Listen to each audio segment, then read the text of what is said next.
Welcome to TZ24 TV. నేను మీ దివ్య. తెలంగాణ సాయుధ పోరాట అమరవీరుల చరిత్రను రాష్ట్ర ప్రభుత్వం పాఠ్యపుస్తకాల్లో చేర్చాలని సిపిఐ జాతీయ కార్యవర్గ సభ్యుడు చౌడా వెంకటరెడ్డి డిమాండ్ చేశారు.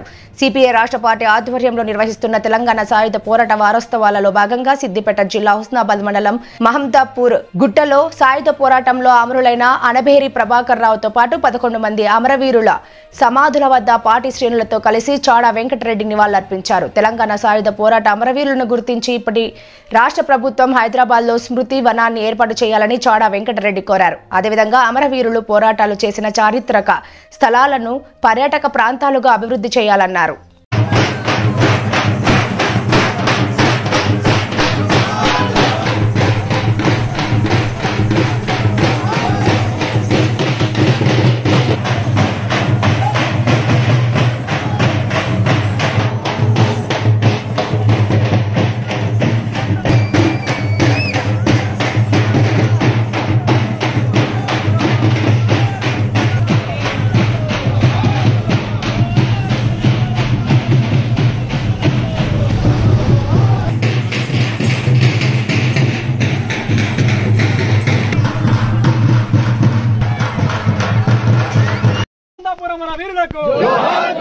जोहार अनबेरी प्रभाकर राव गारिकी जोहार सिंगिरेड्डी भूपति रेड्डी गारिकी जोहार कबड्डी एलट मालारेड्डी गारिकी जोहार आयरेड्डी भूमिरेड्डी गारिकी जोहार तुमति नारायण गारिकी जोहार दामोदर रेड्डी गारिकी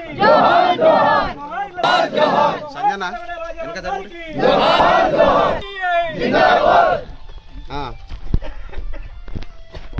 जोहार तेलंगाना अमरवीरुలకు ఆగండి సార్. जोहार कामरेड पिट्टల వెంకన్న जोहार कामरेड पिट्टల వెంకన్న గారికి जोहार कामरेड पिट्टల వెంకన్న గారికి ఎత్తిన ఎర్ర జెండా వర్ధిల్లాలి భారత కమ్యూనిస్ట్ పార్టీ జిందాబాద్ जोहार వర్ధిల్లాలి భారత కమ్యూనిస్ట్ పార్టీ సిపిఐ జిందాబాద్ సిపిఐ జిందాబాద్ సాధిద్దాం తెలంగాణ సాయుధ పోరాట అమరవీరుల ఆశయాలను సాయుధ పోరాట వారోత్సవాలను జయప్రదండి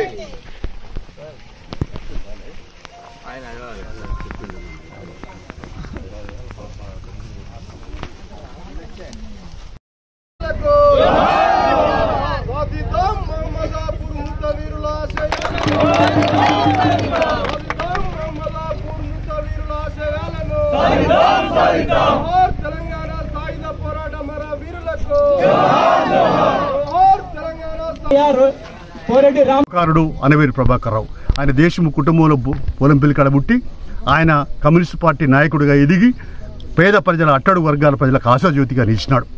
సింగిరెడ్డి భూపతి రెడ్డి కూడా అలాంటి త్యాగాలు చేసిన వాడే.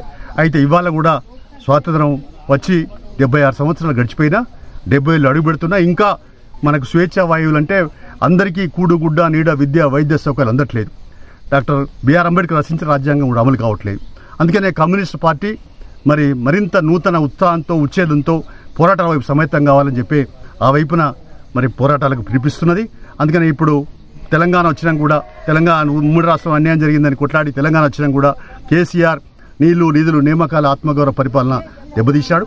ఆయన అహంభావంతో మొత్తం నష్టం చేశాడు. ఇక రేవంత్ రెడ్డి ప్రభుత్వం వచ్చి ఇప్పుడు మేము అధికారపూర్వకంగా నిర్వహిస్తలేరు. తెలంగాణ అంటే ఈ హైదరాబాద్ సంస్థానమే కాదు, హైదరాబాదే కాదు. హైదరాబాద్ అంటే 8 పోయి 10 10 పోయి 30 కూడా అయినాయి. కానీ మహారాష్ట్రలోనే 5 జిల్లాలు ఉన్నాయి, కర్ణాటకలో 3 జిల్లాలు ఉన్నాయి. 16 జిల్లాలు పరిగణ తెలంగాణ. అక్కడనే అధికారపూర్వకంగా నిర్వహిస్తాను, ఇక్కడ నిర్వహిస్తలేరు. ఇక్కడనే ఈయన ప్రజాపాలన దినంగా పాటిస్తా అని చెప్పి అంటున్నాడు, జెండాలు ఎగరేస్తా అంటున్నాడు. ఏం చేస్తున్నారో విధి విధానం స్పష్టంగా లేదు. ఇంకా భూమి సమస్య ఇక్కడే ఉన్నది. భూములకు సర్వే నెంబర్ వారిగా సమగ్ర సర్వే లేదు. నైజాం కాలంలో సర్వే అయింది తప్ప ఇప్పటికి గాలే. కాబట్టి ఇవాళ కూడా కొంత భూములన్నీ కూడా మళ్ళీ భూస్వాముల చేతులు రియల్ ఎస్టేట్ వ్యాపారుల చేతులకు చిక్కిపోయినాయి. ఇప్పుడు ఇవాళ రియల్ ఎస్టేట్ వ్యాపారులే ఆనాటి భూస్వాములుగా మారిపోయినారు. వాళ్ళే వీళ్ళే వాళ్ళు.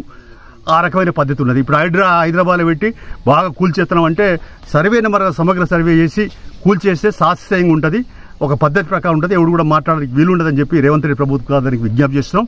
ప్రజాపాలన కాదు ఇది. తెలంగాణ సాయుధ పోరాటాన్ని గుర్తించాలా. అలాగే ఆనాడు ఎవరైతే నేల కొరిగినారో వాళ్ళందరికీ ఎక్కడైతే ఎన్కౌంటర్లు అయినా అక్కడ శిథిలాకాడ ఇప్పుడు మాందాపురం గుట్టల్లో ఇక్కడ మంచి దాన్ని ఏదో మేము కమ్యూనిస్ట్ పార్టీ వైపు చేశాం. దీన్ని ఇప్పుడు రావడానికి ఇబ్బందిగా ఉన్నది. రోడ్లు తర్వాత టూరిజం సెంటర్గా తీర్చిద్ది. మరి ప్రజలకి ఇలాంటి త్యాగాలను ఈనాటి తరాన్ని తెలియపరచాలి. పోరాటాలు తెలియకుండా త్యాగాలు తెలియకుండా ఈనాటి తరాన్ని మరుగులు పెట్టే పరిస్థితి కాదు. అందుకని పాఠ్యపుస్తకాల్లో ఈ ఆనాటి త్యాగమూర్తుల పేర్లను అనే మన పాఠ్యపుస్తకాల్లో వాళ్ళ చరిత్రను చేర్చాలా. అలాగే ఒక శృతివనం హైదరాబాద్ ఏర్పాటు చేయాలా. అది ఎక్కడెక్కడైతే ఇట్లాంటి ప్లేసెస్ ఎన్కౌంటర్ ప్లేసెస్ ఉన్నాయి అక్కడ కూడా ప్రభుత్వమే టూరిజం సెంటర్ గుర్తించి రోడ్లు వేసి మరి ప్రజలకు అందుబాటులో ఉండాలా. ఆనాటి త్యాగాలను ఈ తరానికి తెలియపరచాలి. అప్పుడే రేవంత్ రెడ్డి ప్రభుత్వం కూడా న్యాయం చేసినట్టు అవుతుంది, ప్రజాపర గుర్తింపు అవుతుంది. ట్యాంక్ బండ్ మీద కూడా విగ్రహాలన్నీ పెట్టాలా. ఆనాటి పోరాటాలు ఎన్కౌంటర్ అయినటువంటి కూడా అనబరి ప్రభాకర్ లాంటి వాళ్ళని కూడా పెట్టడం న్యాయంగా ఉంటుంది. మరి మన రావినారెడ్డి, బద్దం ఎల్లారెడ్డి, మగ్దు మనిధులు కూడా ఇట్లాంటి వాళ్ళన్నీ కూడా ఐలమ్మ తర్వాత ఇంకా ఇలాంటి సోయబుల్లా కానీ ఇట్లాంటి పెడితే బాగుంటుందని చెప్పి తెలియపరుస్తుంది. Please subscribe the TG24 TV। TG24 के लिए भी सब्सक्राइब करो। हर लोग पूरा देख लेंगे, पूरा ऑल ओवर इंडिया में आपका चैनल को सक्सेसफुल होना। TG24 TV सब्सक्राइब చేయండి। Subscribe the TG24 channel and give a support to this TV channel. Hello everyone, please subscribe TG24 TV. Thank you so much. TG24 TV అండి subscribe చేయండి. Thank you. Please subscribe to TG24 TV. So please subscribe TG24 TV. Subscribe to TG24 TV.